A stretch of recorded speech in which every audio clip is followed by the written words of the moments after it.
E aí galera, tudo bem com vocês? Sejam bem-vindos ao canal do Medeiros, onde você vai ficar bem informado sobre o nosso glorioso Botafogo de Futebol e Regatas. Bom, primeiro vídeo da semana, né? Nessa segunda-feira, para a gente falar um pouquinho sobre a semana do Botafogo e dizer o seguinte para vocês, cara. Fica inevitável não comentar de ontem, né? Mas eu queria só dar uma leve passada, mas queria olhar para frente. Acho que o torcedor do Botafogo precisa disso.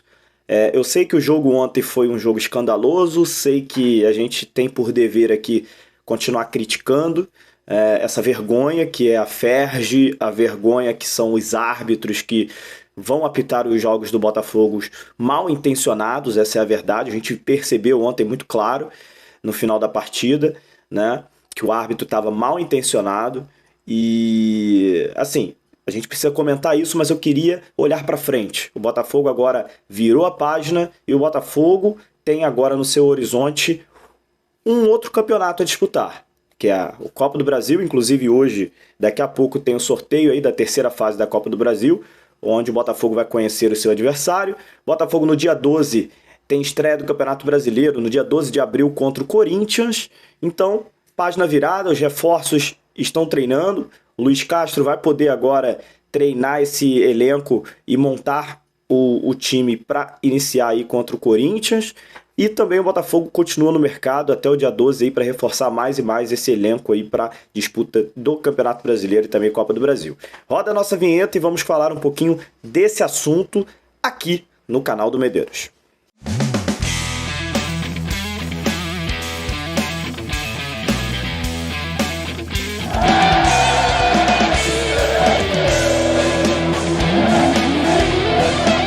É isso aí, vamos lá, vamos falar sobre Botafogo de Futebol e Regatas. Meu nome é Matheus Medeiros, estou todos os dias aqui no YouTube, no Instagram e também no Twitter para falar sobre o nosso glorioso Botafogo. Bom, ontem o Luiz Castro estava presente no estádio do Maracanã e viu talvez não, acho que foi a melhor partida do Botafogo no ano, na minha opinião, né? O Fluminense estava com o time completo, time considerado titular, né? E o Botafogo estava com o time que tem à disposição no momento, né? Lembrando que os reforços não puderam ser inscritos para as semifinais do Campeonato Carioca, então o Botafogo não tinha à disposição o Saravia para a lateral direita, o Patrick de Paula para ser volante, o Luiz Oyama, Lucas Piazon, Vitor Sá e também os próximos reforços que estão aí negociando para acertar com o Botafogo não puderam entrar em campo, né? Os confirmados não puderam e o Botafogo ainda continua no mercado. Então o Botafogo está em transição, né? Esse elenco, esse time que entrou ontem contra o Fluminense não vai ser o que vai começar o jogo contra o Corinthians, por exemplo, no dia 12 de abril. A gente deve ter muitas mudanças, inclusive uma das informações que eu tenho é que nessa semana já comece ter algumas notícias em relação a saídas de jogadores do time principal para o time B e também saídas também de atletas do Botafogo, tá? O elenco do Botafogo hoje tem mais de 40 jogadores e o Luiz Castro costuma trabalhar em média aí com 30 atletas. Então o Botafogo vai ter que fazer mudanças, é inevitável e essa mudança precisa ser agora. Então o Botafogo inicia um novo planejamento visando o Campeonato Brasileiro, visando o Campeonato Copa do Brasil, na verdade, né? E foi até bom, sendo bem racional, eu disse isso aqui em outros vídeos, é bom para o planejamento do Botafogo, que o Botafogo tenha esse tempo agora, até o dia 12 de abril para treinar, para a implementação do estilo de jogo do Luiz Castro e para tomar algumas decisões importantes. Além também de contratar mais reforços, que eu acho que o time ainda precisa. Alguns jogadores vão ser potencializados com a melhora do time, isso ficou muito nítido. Por exemplo, o Herisson, não só pelos 2 gols, o Herisson é artilheiro do Campeonato Carioca sendo reserva no Botafogo. O titular é o Matheus Nascimento. O Matheus Nascimento está servindo a seleção brasileira, ele jogou as semifinais. Então o Herisson é um jogador que, nesse time bem precário, tecnicamente, que é o atual Botafogo, desse Campeonato Carioca, ele foi artilheiro da competição. Imagina ele com um time mais reforçado, com um meio-campo mais qualificado, o Herisson vai desandar a fazer gols. E isso porque o Botafogo também está atrás de um centroavante, que é o caso do Zahavi, né? O Botafogo quer ainda um centroavante mais experiente, o Herisson tem 22 anos, o Matheus Nascimento tem 18. O Botafogo está à procura de fechar a negociação com um atacante mais experiente. Mas a gente entende que o Herisson e o Matheus têm condições de serem potencializados com o crescimento do nível técnico da equipe do Botafogo para o Campeonato Brasileiro. Isso também deve acontecer com o Chay. O Chay ontem fez uma grande partida. A gente sabe que o Chay tem muita qualidade. Se colocar ele para jogar ao lado de outros jogadores qualificados, ele vai crescer mais ainda o seu futebol. Então a intenção do Botafogo é reforçar o elenco e também potencializar alguns desses jogadores que já estão no clube. Outros, o caminho natural vai ser a saída mesmo. Vai acabar saindo do Botafogo ou então indo para um time B se tiver menos de 23 anos, que aí você tem a oportunidade de crescer, de amadurecer nesse sub-23 que o Botafogo está querendo montar, né? O time B, né?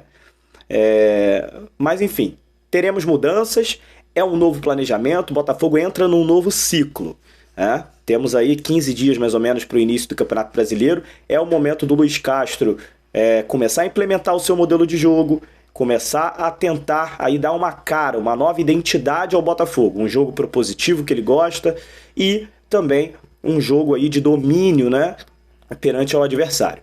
O Botafogo venceu o Fluminense ontem por 2-1, né, mas acabou tomando aquele gol no último minuto, em que o jogo já deveria ter acabado, essa é a verdade, né? A principal reclamação não foi o gol ilegal do Fluminense, até porque não teve impedimento, o gol do Cano foi um gol legal. O problema é que o juiz tinha dado 5 minutos de acréscimos, e aí depois da entrada do Fred, né? Fred entrou para esculachar o jogo, né? Ele entrou para fazer baderna e conseguiu. No entanto que ele foi expulso e por causa dele o juiz deu mais 2 minutos de acréscimo e aí o Fluminense conseguiu o gol nesse tempo adicional que o juiz já tinha dado, né? Então a reclamação do Botafogo parte daí. E aí se torna pior ainda depois que o juiz, nervoso, despreparado totalmente, no momento em que o Botafogo tinha uma chance de botar a bola dentro da área, o Fluminense tinha acabado de fazer um gol assim, o Botafogo podia fazer um gol assim também, o último minuto, ia goleiro, ia todo mundo para dentro da área. Lembrando que o Botafogo já venceu uma final de Campeonato Carioca em 2018 contra o Vasco num gol assim no último minuto, em bola alçada na área, o gol do Carli. Ele não deixa a cobrança ser feita, um total despreparo, uma total má intenção mesmo do juiz, né, do árbitro. E aí acabou tudo, aí a briga começou, ninguém tem sangue de barata, né? Os jogadores foram mesmo para cima do árbitro e para mim com total razão. Não dá para você ficar quieto perante um esculacho desse que foi esse final de jogo ontem entre Botafogo e Fluminense. Bom, mas era isso que eu queria só falar do jogo, tá? Página virada, eu acho que pro planejamento do Botafogo foi melhor ter saído desse Campeonato Carioca. Seriam 2 jogos contra o Flamengo em que o Botafogo teria que usar força máxima, sem os reforços, né? Mas usar o que tem, máximo, e o Luiz Castro não poderia treinar essa equipe com os reforços, não poderia fazer a intertemporada que está pensando em fazer. O local ainda não está definido, vai ser definido agora nesses próximos dias, mas o Botafogo quer se isolar essa semana, treinar em algum lugar mais isolado aqui do Rio de Janeiro, para que o Botafogo consiga concentrar bastante nesses 15 dias e entrar forte nas suas principais competições do ano, que é a Copa do Brasil e é também o Campeonato Brasileiro, em que o Botafogo sonha aí em estar no top 10 e conseguir uma vaga para a Libertadores 2023. Esse é o objetivo desse ano do Botafogo, conseguir uma vaga na Libertadores. O Botafogo está se reforçando para isso, está fazendo um planejamento para que ele volte à Libertadores em 2023. Beleza? Então, vamos lá, página virada. Eu precisava falar um pouquinho do Campeonato Carioca, falei, agora vamos esquecer esse campeonato e que o John Textor cumpra o que ele falou ontem, né? Que em 2023 ele vai colocar o time B do Botafogo para jogar esse campeonato falido e que não tem mais relevância nenhuma no cenário nacional. Tá bom? É isso, deixe seus comentários, página virada, tá? Não falo mais de Campeonato Carioca aqui, agora é Campeonato Brasileiro e Copa do Brasil. Um abraço, volto a qualquer momento. Lembrando, amanhã tem apresentação oficial do Luiz Castro como novo treinador do Botafogo. Primeira coletiva dele, estarei presente lá no estádio Newton Santos, trazendo para vocês todas as informações. E tô vendo se faço uma live de lá também, para vocês estarem pertinho, se sentindo lá nessa coletiva e participando também aqui no canal do Medeiros. Um abraço, até a próxima, até qualquer hora.